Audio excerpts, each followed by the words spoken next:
వందనము నీకే నా వందనము, వందనము నీకే నా వందనము. వర్ణన కందని నీకే నా వందనము, వర్ణన కందని నీకే నా వందనము.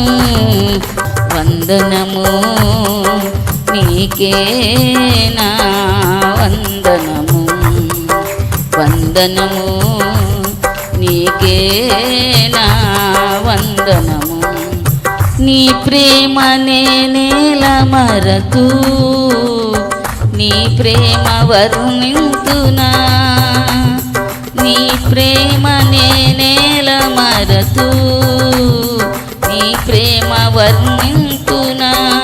దానిలో తునే గ్రహించి నీ ప్రాణ త్యాగమునే తలంచి, దానిలో తునే గ్రహించి నీ ప్రాణ త్యాగమునే తలంచి. వందనము నీకే నా వందనము, వందనము నీకే నా వందనము. సర్వకృపానిధి నీవే, సర్వాధిపతియును నీవే, సర్వకృపానిధి నీవే, సర్వాధిపతియును నీవే. సంఘానికి శిరస్సు నీవే, నా సంగీత సాహిత్యము నీవే. సంఘానికే శిరస్సు నీవే, నా సంగీత సాహిత్యము నీవే.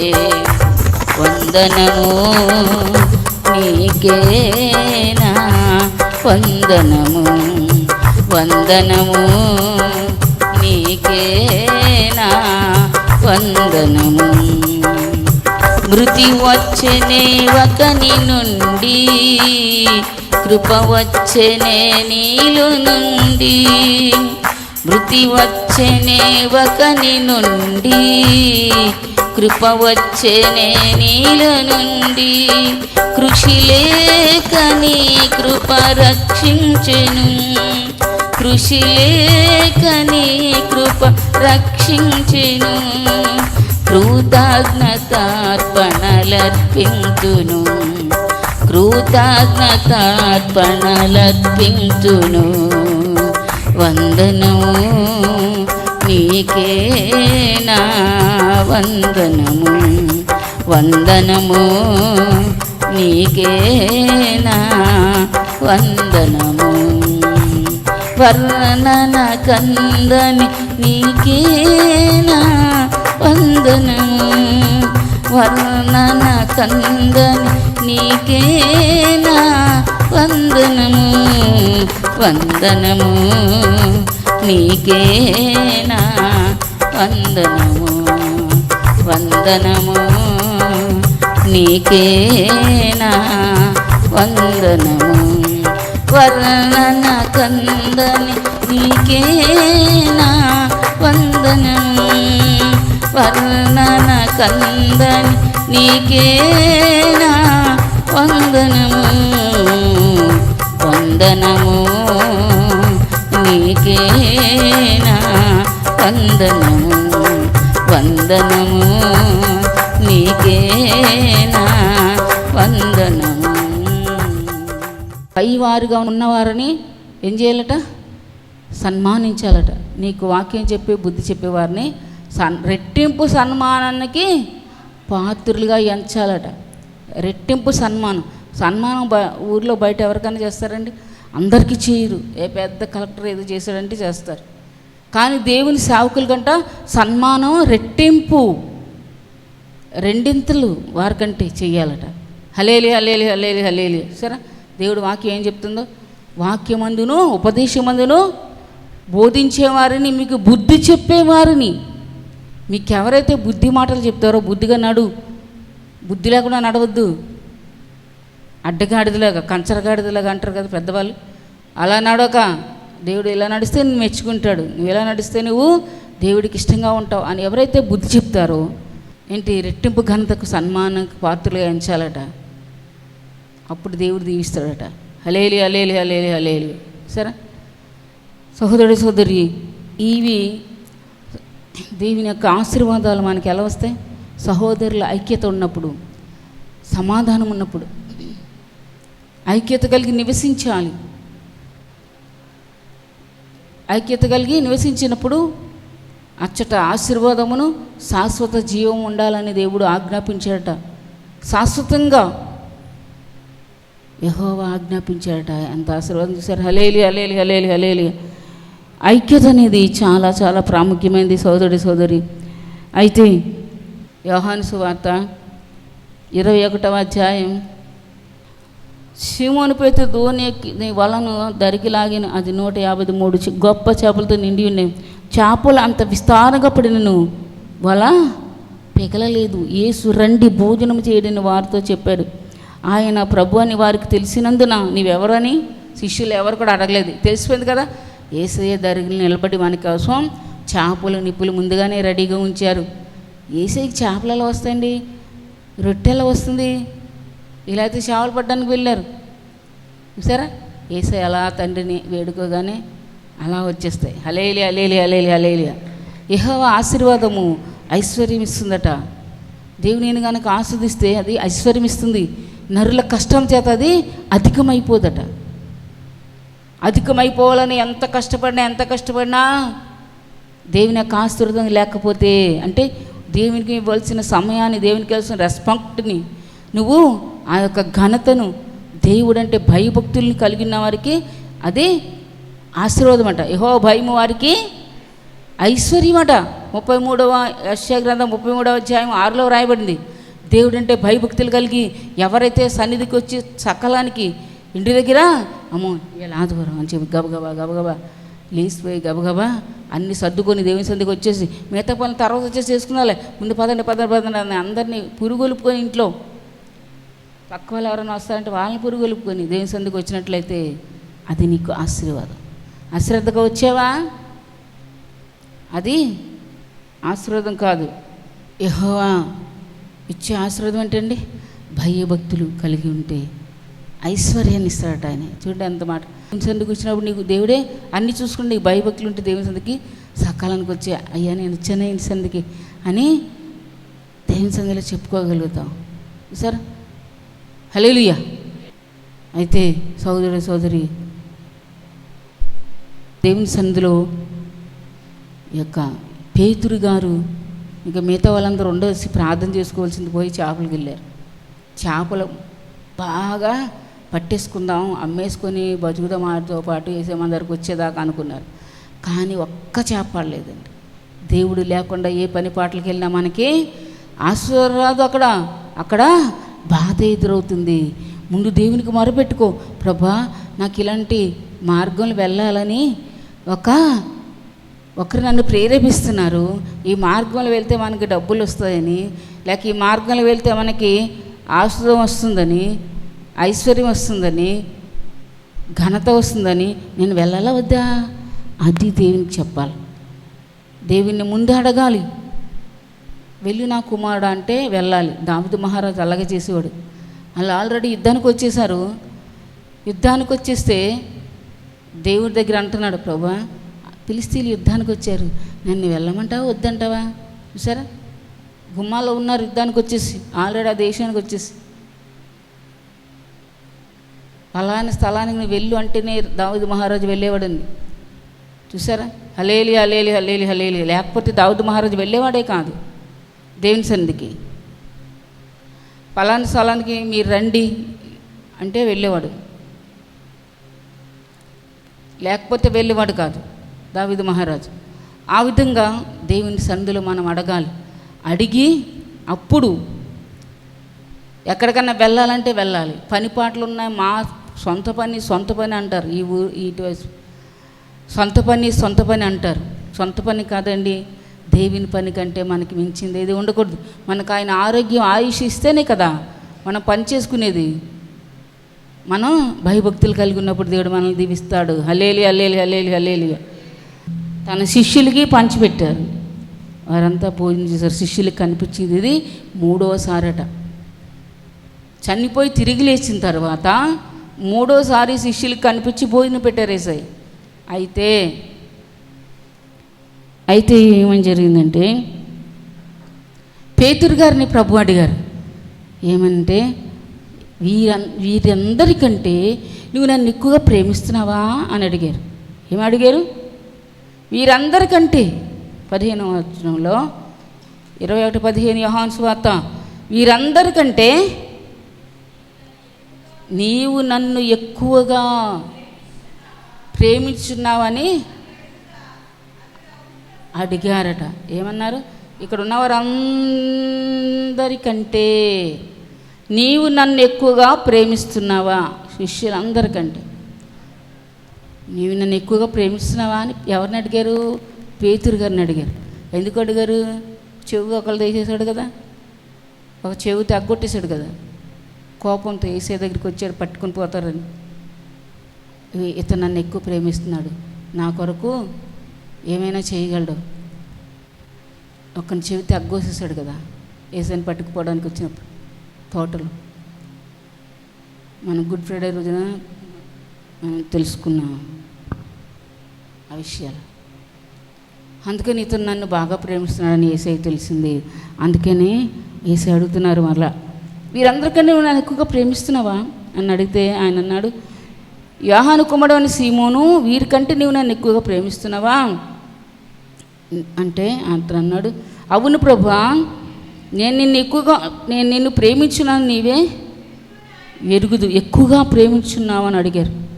నేను నిన్ను ఎక్కువ ప్రేమిస్తాను నీకే తెలుసు ప్రభా, నీవే ఎరుగుదు అన్నీ అన్నాడు. ఎందుకంటే యేసయ్యకి అన్నీ తెలుసు కాబట్టి. అన్నారు, యేసు ప్రభు నీవు నా గొర్రె పిల్లలను మేపమని అతనితో చెప్పారు. నా గొర్రె పిల్ల అంటే నా సంఘాన్ని మేపు, వాక్యం అనే ఆహారంతో నువ్వు మేపాలి, వాక్యమైన ఆహారాన్ని పెట్టాలి. శరీర సంబంధమైన ఆహారం తింటే శరీరానికి బలం వచ్చినట్లే, కానీ ఆత్మ సంబంధమైన ఆహారాన్ని భుజించే వారికి ఆత్మ సంబంధమైన బలం వస్తుంది. ప్రభా నా కోసం ఎంత మంచి వాక్యం చూపించావు ప్రభా, ఎంత వాక్యం ద్వారా నాతో మాట్లాడావు ప్రభా ఈ రోజున అని అనుకోవాలి. ఇది నాకు సంబంధించింది కాదు అనుకోకూడదు. వాక్యం అంతా మనందరికీ సంబంధించింది. వాక్యాన్ని గాయకున్న వారిని ప్రభు దేవుడు పరిశుద్ధులు అన్నాడు, పవిత్రులు అన్నాడు, పరలోక రాజ్యంలో గొప్ప స్థానం ఇచ్చాడు. ఆయన సింహాసనం మీద కూర్చుని పెడతాడట రేపు.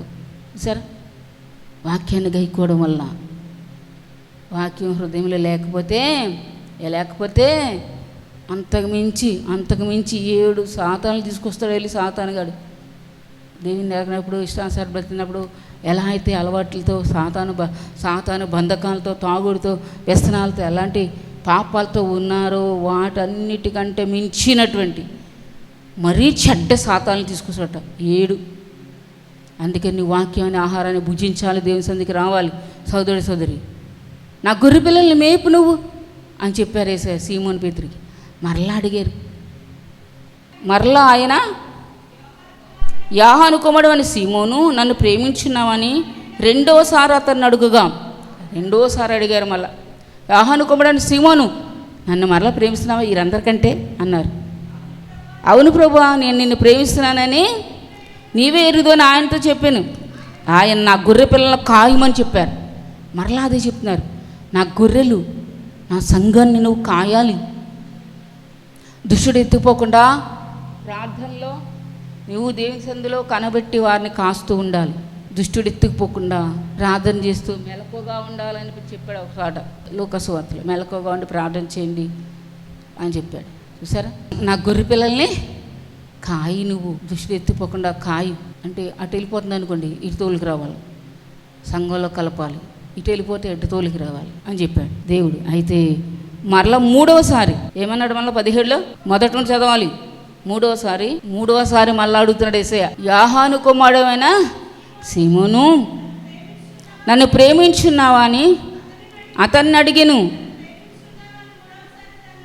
నన్ను ప్రేమించున్నావని 3వసారి అడిగినందుకు అతను ఏమన్నాడంటే, తను అడిగినందుకు పేతురు వ్యసనపడి బాధపడట.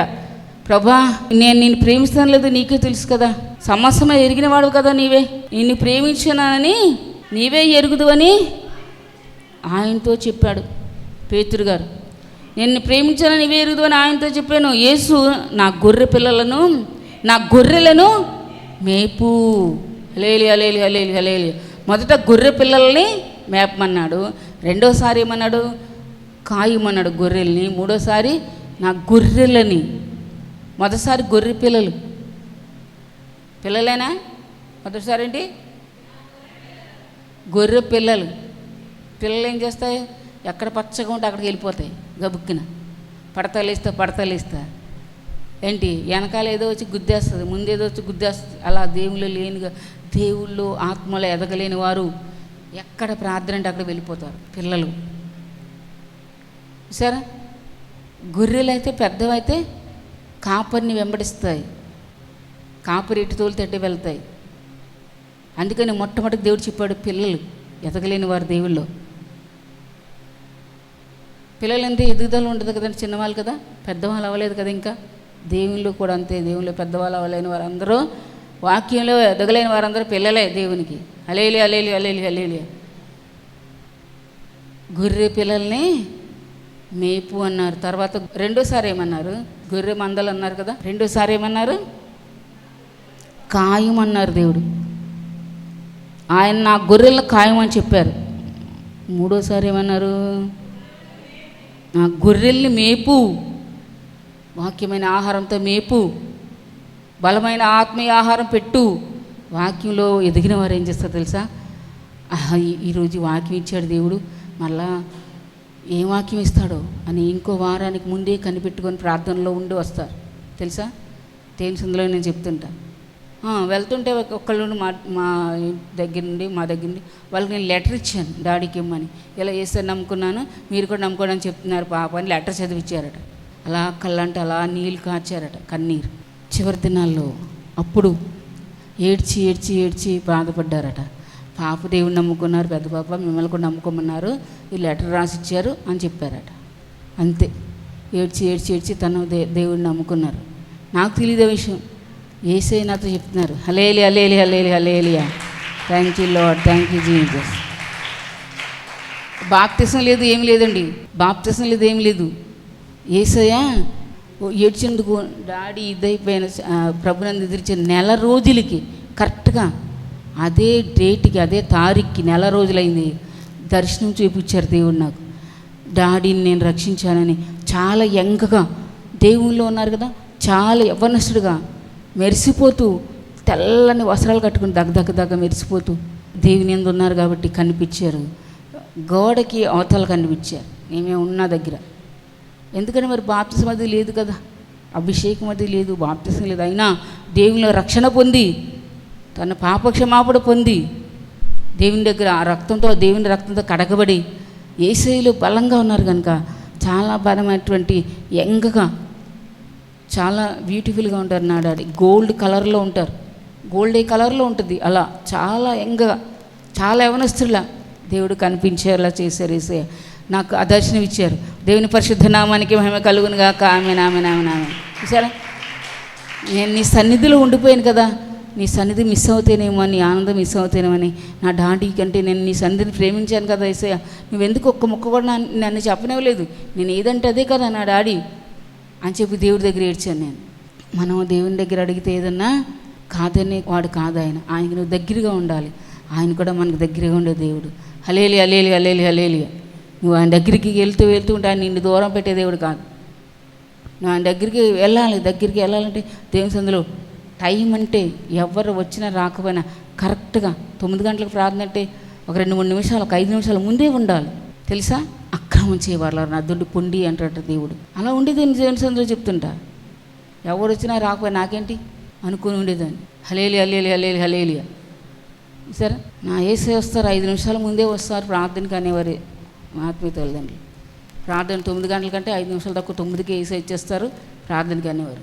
నేను కూడా టైంకి వెళ్ళిపోవాలని ఎన్ని ఉన్న పిల్లలు ఎంత చిన్న వాళ్ళు, ఎల్కేజీ అయినా యూకేజీ అయినా, ఎల్కేజీ కాదు 1వ తరగతి నుండి దేవుళ్ళకి వచ్చాం. మా సీఎం పెద్ద ఈయన ఇంకప్పుడు వేయలేదు స్కూల్లో, ఎల్కేజీకి అప్పుడు వేసాం. అయితే ఆ విధంగా దేవుని సందులో మనం కనబడాలి. ఆశ గల ప్రాణాన్ని ఆయన తృప్తిపరుస్తాడు. నేను ఆశతో అడిగాను దేవుణ్ణి, నాకు ఎందుకు ఇలా చేసావని. సరే, మనకి ధైర్యం ఉండాలి దేవుని అడగడానికి కూడా. మనం మనస్ఫూర్తిగా దేవుని సందులో ఉండగలిగితే అడుగుతాం. అది నిజమో కాదో దేవుడికి తెలుసు కదా. అందుకే నేసే చూపించారు, ఈ తండ్రిని నేను రక్షించానని. అలాగే మా అమ్మగారు కూడా మా దగ్గర తీసుకొచ్చి బాప్తిస్మం ఇప్పించాం. కొన్నాళ్ళు దేవుడి గురించి చెప్పి అన్నీ చెప్పి hallelujah hallelujah hallelujah hallelujah hallelujah thank you Lord, give you all the glory glory glory glory to God. Hallelujah hallelujah hallelujah hallelujah hallelujah. అది మనము మన ఇంటి వారందరూ కూడా దేవుని నమ్ముకోవాలి. మనం దేవుని నమ్ముకుంటే మన వాళ్ళు అగ్నిగుండంలో పడితే మనకేంటి ఆ యొక్క ఆశీర్వాదం. 3వసారి అడిగారట యేసయ్య, నా గొర్రెల్ని మేపు, వాక్యం అనే ఆహారంతో మేపాలి మిమ్మల్ని. మీరు వాక్యం అనే ఆహారాన్ని భుజించాలి, ఆ వాక్యాన్ని ఆహ్వానించాలి. ప్రభా, వాక్యం ద్వారా నాతో మాట్లాడాయి అనుకుంటూ వాక్యాన్ని ఏదన్నా ఉంటే నీ జీవితంలో సరి చేసుకోవాలి. ప్రభా, నాలుగు తప్పు ఉందే క్షమించే, వాక్యం వెంట వెంటనే సరైపోవాలంతే. ఆ వాక్యం తర్వాత మర్చిపోతామేమో. వాక్యం వినేసి వెళ్ళిపోయిన తర్వాత ఇందులో సరి చేసుకోవాలో, ఎందులో మనం సరి చేసుకోవాల్సింది ఉందో, తప్పు దిద్దుకోవాల్సింది ఉందో అని మనం మర్చిపోతామేమని వాక్యం వింటున్నాం. వెంటనే అయ్యా నాలో ఇది ఉందా, ఈ వాక్యం అమ్మగారు చెప్పారు కదా, ఇది ఉంది నాలో, తీసేయ్యా, నన్ను సరిచేయ. వెంటనే ఆశ గల ప్రాణం దేవుడు తృప్తిగా మేలుతో నింపుతాడట. హల్లెలూయా హల్లెలూయా హల్లెలూయా హల్లెలూయా హల్లెలూయా. తృప్తిగా మేలుతో నింపుతాడట. కీర్తనల గ్రంథం 81:10 ఉంది. ఆశ ఉంటే నీకు దేవుడు తృప్తిగా మేలుతో నింపుతాడు. ఆశ లేని వారిని దేవుడు కూడా ఆశించలేడండి. ఎన్ని రోజులు ఉన్న ఉపవాసం, ఆశ కలిగి ప్రార్థన చేయాలి, ఆశ కలిగి దేవుని సందులో గడపాలి. నా దేవుని సందులో నేను ఎప్పుడు వెళ్తాను అని దావీదు మహారాజయ్యుడు కూడా నా దేవుని సందులో నేను ఎప్పుడు వెళ్తానని ఎదురు చూసేవాడట. వాళ్ళకి గ్రంథాలేమీ లేవు, నీకు దేవుని మీద ప్రేమ ఉండాలి, నీకు ఎవరి మీద ఉండాలి. అందుకని దేవుడు ఏమన్నాడు, ఈ సీమోను పేతురుని, యోహాను కుమారుడైన సీమోను, వీరందరికంటే నువ్వు నన్ను ఎక్కువగా ప్రేమిస్తున్నావా? దేవుడు ఈరోజు నువ్వు అందరిని అడుగుతున్నాడు, మమ్మల్ని కూడా మళ్ళీ అడుగుతాడు. హల్లెలూయా హల్లెలూయా హల్లెలూయా హల్లెలూయా హల్లెలూయా. వీరందరికంటే నన్ను నీవు ఎక్కువగా ప్రేమిస్తున్నావా అని అడిగాడు. అయితే నువ్వు నా గొర్రె పిల్లల్ని కాయు, మేపు అన్నాడా? మొదటిసారి ఏమన్నాడు, నేను నిన్ను ఎక్కువగా ప్రేమిస్తాను, నీవే ఎరుగుదు అని ఆయన అన్నప్పుడు ఆయన చెప్పాను, యేసు నా గొర్రె పిల్లలను మేపు అన్నారు. మొదటిసారి గొర్రె పిల్లలు, వాటికి పాలతోనే ఆహారంతోనే పాలు ఇవ్వాలి. ఆహారం అనే పాలు, బలమైన ఆహారం వారికి సరిపోదు, జీర్ణించుకోలేరు పిల్లలు. చూసారా, అపోజిట్ పౌలు గారు అంటారు, మీకు అప్పుడు బలం చాలనందా, నేను వాక్యం అనే పాలనతోటే మిమ్మల్ని పెంచాను కానీ బలమైన ఆహారంతో నేను మిమ్మల్ని పెంచలేదు, బలమైన ఆహారాన్ని మీరు జీర్ణించుకోలేరని అంటాడు అపోజిట్ పౌలు గారు. సరే, మనం ఆహారాన్ని జీర్ణించుకునే విధంగా ఉండాలి. దేవుని యొక్క ఆత్మ సంబంధమైన మనుషులుగా మనం జీవించాలి. ఎందుకంటే ఈ లోక సంబంధమైన అపవాది ఉన్నాడు, దేవునికి మనకి విరోధం పెడతాడు మధ్యలో. నువ్వు దేవుని ఆశీర్వాదం, వాక్యం నాకు బాగా గుర్తుంది ఈరోజు అనుకుని వెళ్ళావా బయటికి, గుర్తుండదు. ఇంకా అలా చేసేవాడు ఉన్నాడు కనుక మనం అపవాదికి చోటు ఇవ్వకూడదు. అపవాదికి చోటు ఇవ్వకూడి అని ఉంది బైబిల్లో. సరే, ఎటో పెడతాడు ఆలోచన, మనసంతా ఎటో పెడతాడు. ఇక్కడ ఉంటారు కానీ హల్లెలూయా అనమంటే చప్పలు కొడతారు కొంతమంది. సరే, మనసంతా ఎటో ఉంటుంది, మనిషి ఇక్కడే ఉంటాడు. అదే మైండ్ ఆఫ్సర్ బాడీ ప్రజెంట్ అంటే. కనుక సోదరి ఇంకా వాక్యం చెప్పాలని చాలా ఉంది కనుక దేవుని మనం ఎక్కువగా ప్రేమించుదాం. వీరందరికంటే, మన కుటుంబీకులందరికంటే మనం దేవుని ఎక్కువగా ప్రేమించాలి అని అనుకొని తీర్మానంతో ఉందాం. ప్రభు గొప్పవాడు, నువ్వు ప్రేమించినందుకు ఆయన నిన్ను కూడా ప్రేమిస్తాడు. నువ్వు ప్రేమిస్తున్నావని మనుషులు ఎవరికి తెలియనక్కర్లేదు, కానీ నువ్వు ప్రేమిస్తున్నావు లేదో నిన్ను ప్రేమించి ఆయన నీ కొరకు ప్రాణం ఇచ్చాడు, రక్తం ఇచ్చాడు. ఆయనకు తెలిస్తే చాలు. మాకు తెలిసినా తెలియకపోయినా పర్లేదు. కొంతమంది దైవజనులు చూడాలని అది ఇది చేస్తూ ఉంటారు. అది కాదండి, మనల్ని సృష్టించిన సృష్టికర్త అయిన దేవుడు చూడాలని మనం చెయ్యాలి. అప్పుడు వేషధారుల వలె కాకుండా మన దేవుని ప్రేమించేవారుగా కనబడతాం. వేసే ప్రభా నేను అంటే క్షమిస్తాడట దేవుడు, వేషధారణ క్షమించట. వేస్తానంటే అంటే అప్పటికప్పుడే అమ్మగారు వస్తున్నారు, అయ్యగారు వస్తున్నారు, తుడు తుడు తుడు తుడు అప్పటికప్పుడే. వెళ్ళిపోయిన తర్వాత మళ్ళీ అది పడేయడమే. అది వేషధారణ. సరే, అలా మనం ఉండకూడదు. కనుక నీకు మనస్ఫూర్తిగా దేవుని పని చెయ్యాలట. ఏదన్నా చేయాలన్నా మనస్ఫూర్తిగా సంతోషంగా చేయాలి. అప్పుడు దేవుడు మనల్ని ప్రేమిస్తాడు, దీవిస్తాడు. ఇది ఎవరి పని అండి? మీరందరూ కూడా దేవుని పని మనం సంతోషంగా చేయాలి. మన పని కంటే ఎక్కువ చేయాలి. అవును, మన పని ఏంటి? దేవుడు గొప్పవాడా, మనం గొప్పవాళ్ళమా? మన దేవుడు ఊపిరిస్తే మనం బ్రతికుండగలము, లేకపోతే బ్రతకగలమా? భయం ఉండాలి. అదే యెహోవా భయం వారికి ఐశ్వర్యమట. నీకు ఐశ్వర్య ఘనతలలో వస్తాయి. అది దేవుని యందు భయభక్తులు కలిగి ఉన్న వారికి. అందుకే సోదరి దేవుని భయభక్తులు కలిగి ఉందాం. దేవుడు చిత్తం ఏంటో తెలుసుకుని ఆయన సంధిలో మనం గడుపుదాం. ఆయన ఆశీర్వాదాలు మనం పొందుకున్న దేవుడు మనందరూ సహాయం చేయను కాక దేవుడు వాక్యం ఇస్తున్నాములు. ఆమేన్. అందరూ లేచి నిలబడి కానుకలు సమర్పించుకుందాం.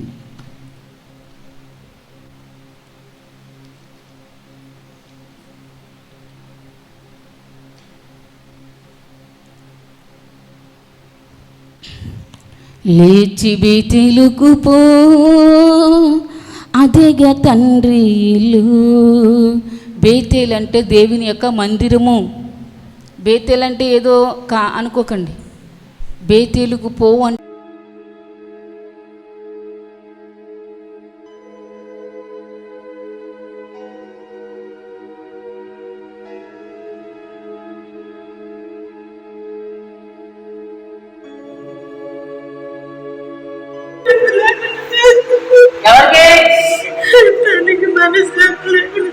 భార్య భర్త మధ్యలో గొడవ పెట్టావా? పెట్టాను. ఎవరు పెట్టావు? ఎన్నాళ్ళు పట్టున్నావు? సైతానా, నా పక్కన ఎవరున్నారు చెప్పు. చెప్పాలి. ఇక్కడ ఈ చర్చిలో ఏ దేవుడు ఉన్నారు? యేసు ప్రభు ఎవరు? రక్షకుడా? యేసు అంటే నీకు భయమేనా? భయేస్తుందా?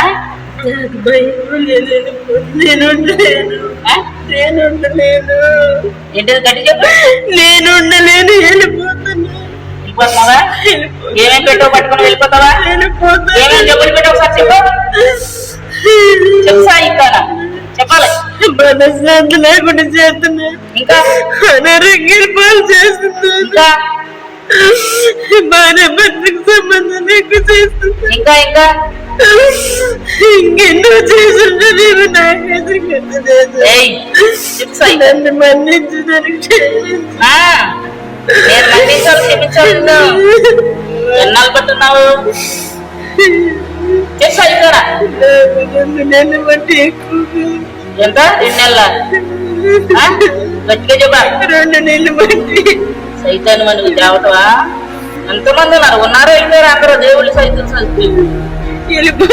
వెళ్ళిపోయారా? అది సాతాన్ని సూచిస్తున్నాము. ఇక ఆజ్ఞాపిస్తున్నాను, ఏం పేట పట్టుకుని వెళ్ళిపోవాలి. ఉండానికి మీద రారేసుకున్నాము. ఈ నేను వీళ్ళ కోసం నేను ప్రార్థిస్తున్నాను. వెళ్ళిపో తీసుకున్నాము. ఎంతో నిమ్మలపరిచినట్టుగా ఉంది. స్వస్థత ఇంకా స్వస్థత. మీరు ఏం మాట్లాడుతుంది తెలుసా? మిమ్మల్ని వేసే ముట్టారు, చేసే పరిశుద్ధనామానికి మహిమ కలుగుగా. 2 నెలలు బట్టి ఎక్కువ ఉందట మీకు శక్తులు మాట్లాడి.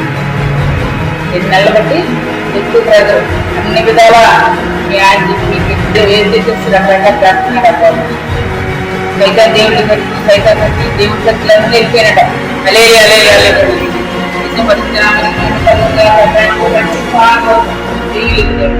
హార్ట్ ప్రాబ్లం పెట్టి సైతం సరే